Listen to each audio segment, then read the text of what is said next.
Okay then guys, what is going on and welcome back to Elden Ring. Today we have got the patch update for 1.05 and it's now available. The full patch notes can be viewed here. I'll leave all the links down in the description, but we're going to dive straight into the patch notes. If you haven't already, slap the like button, subscribe, post notifications turned on, and let's look at what they've given us for patch 1.05. So straight off the bat, they do obviously state that they are distributing an update to improve the stability of the game and adjust balance. They apologize for any inconvenience, but please apply the latest updates before you enjoy the game in full, and this is across all platforms, all consoles, and on Steam as well. Now, the major changes that are included in the latest update are the transactions with the NPC Twin Maiden Husk. The following bell bearings items have been changed so that they can be liberated. Status will be carried over to the NG Plus Play. Now, that is actually really interesting. You can see the list of them on screen right now. I'm not going to read them out because they are a tongue twister to say the least. But what we are going to do is actually see, because I haven't collected them on this New Game Plus run, whether it's carried over even if you've already gone through to New Game Plus. So here we are at the Twin Maiden Husks,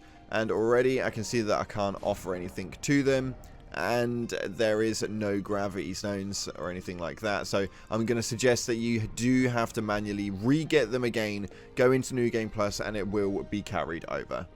Next up, they've added emphasis on the choice of the Sacred Flask and several other options that can be strengthened in the Grace menu, and they've added sound effects when other players' summon signs appear. That's quite an interesting little one, although nothing too big right here. Obviously, the bell bearings is always a huge thing. If they could carry over all of them, that would be absolutely amazing, but that's just not likely. This is what we've got for now, and that's the biggest change we can see so far.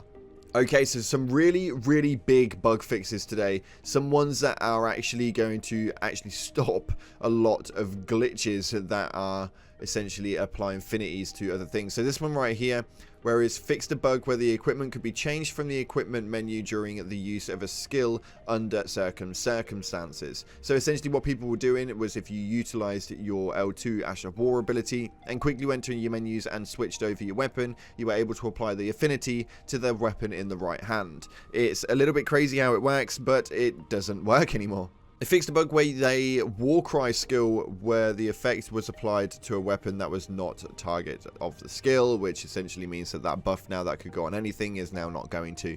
And they've also fixed a bug where some actions of the Barbaric Roar, Warcry, and Troll's Roar recovery time was longer than expected. Essentially, reduced it. Already, I can see some really big words, such as Royal Knight's Resolve, Golden Vow. So we're going to take a look. We've got seppuku in here as well. There is a lot of things in here that could really cause a lot of damage to the current balance of the game. Now, they fixed a bug where the effects of the Determination and Royal Knight's Resolve skill does not always wear off with certain weapons, which is really interesting and not something I actually knew about. That is really gutting I didn't know about that. That would have been amazing to have a Royal Knight's Resolve on consistent. Fixed a bug where some of the attacks using the Ice Spear skill are unguardable. That again would have caused quite a lot of issues for PvP, that's for sure. Okay, they've got a good one right here with this one, where they fixed a bug that caused the attack power of some skills to be reduced when using Golden Vow skill. That is not what Golden Vow is supposed to do. I'm really glad that they have fixed that. Now, there are quite a few of these in here, and we are going to go over the main ones and ones that will really affect the game. But other than that, if you guys want to check out the rest of them, you can either read them on screen while we're going through it, or you're able to go down to the description and check out the actual post itself. But they fixed a bug that caused damage to allies when using seppuku skill under certain circumstances. And while we talk about seppuku, they also fixed a bug that caused the increase in attack power of seppuku skill to be higher than expected on some attack motions. Again, really wish I'd have known that. I so could have abused that one quite heavily. They've also fixed a bug that caused unintended motions to be played when switching to a different sorceries or incantations while using a sorcery or incantation. That's quite interesting, to say the least, I'm not going to lie.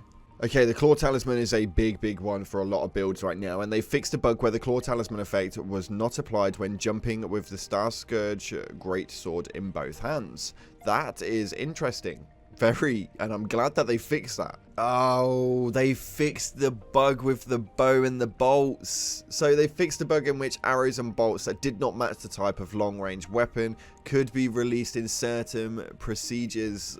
That is so gutting. That was the only way that bows were actually going to be any stronger at this moment in time. The whole bolt movement was never going to work, but it is what it is. Again, they've had a workaround with that affinity changeover. They fixed a bug which the attributes of a weapon could be changed while the inventory had reached its maximum capacity, and the Ashes of War could not be changed.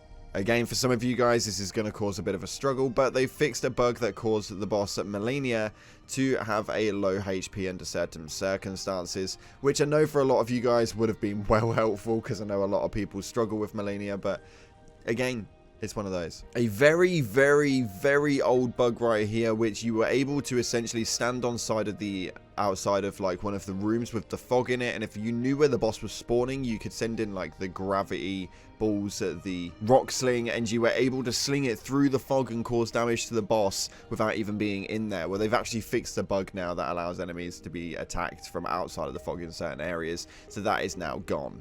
They fixed a bug that prevented the battle with the boss God Devouring Serpent from progressing under certain circumstances, and they fixed a bug that prevented hostile NPCs from appearing under certain circumstances. Essentially, these are a lot of bugs and glitches that were in the game and now are not.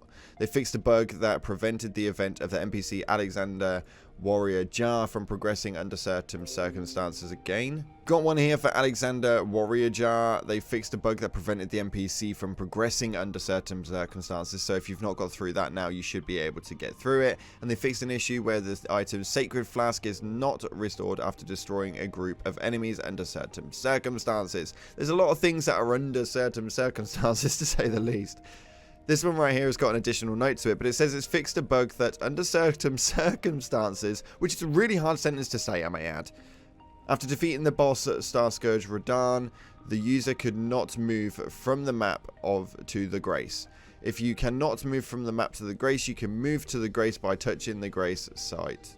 Okay, interesting.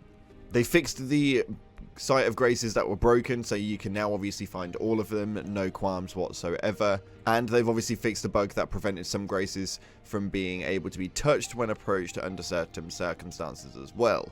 We're going to get through these next three quite quickly. They are a little bit multiplayer-esque, but it's not what I was hoping for. So they fixed a bug that allowed hostile guests to enter the boss area under certain circumstances, and they fixed a bug that prevented a critical hit from behind from hitting in hostile multiplayer. They also fixed a bug that caused performance to slow down when the Sentry Torch weapon was equipped under certain circumstances. They've improved a load of stability for PS4 and PS5 crossover, and they've improved loading times for the Xbox Series X and S version. Fixed a bug where the master volume setting was not reflected in some cutscenes, and improved the stability of online multiplayer. I don't actually know there was much of a problem with online multiplayer, although if they would like to bloody fix PvP at some stage. They fixed a bug that caused the sound to play differently than expected in some situations. Fixed a bug that caused the player to become inoperable and die in certain locations. They fixed a bug in which drawing and hit detection were different in expected in some maps. They fixed a bug in some maps that allowed players to reach unexpected locations in certain procedures, and they fixed some text and several other performance improvements, but nothing to do with the AFK farming, nothing to do with the fact that you can spawn your character in and not be attacked, nothing to do with any PvP side of things. They've just fixed a load of glitches that were good and fun to do in PvE. That is extremely frustrating, considering right now the biggest problem with the game is the PvP sector of it. The PvE sector of it is actually really good.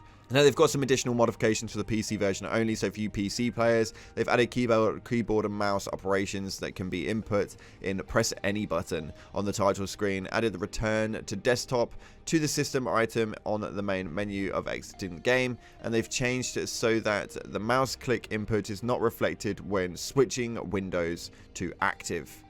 They've also done it so that they fixed a bug that slowed performance when changing screen mode and resolution in a special procedure. Overall, a little bit weak. The only changes that they've made are negative to the PvE players. There's not much positivity there, other than obviously the reduce in damage for some skills when you have Golden Vow on. That was obviously quite a big one. But other than that, this is a little bit frustrating, and I'm a little bit disappointed, to say the least. I really was hoping for some more movements around this game, if I'm completely honest. There was so much that they could have done and that they could have fixed that they just didn't bother to do, and I don't really understand why. So we've got that video up now. That is it, the patch notes for 1.05. I am going to continue my farming, and we're going to have a video up for you guys later on for one of my favorite weapons in the game. Thanks again for watching, guys. If you haven't already, like, subscribe, and I'll see you in the clouds.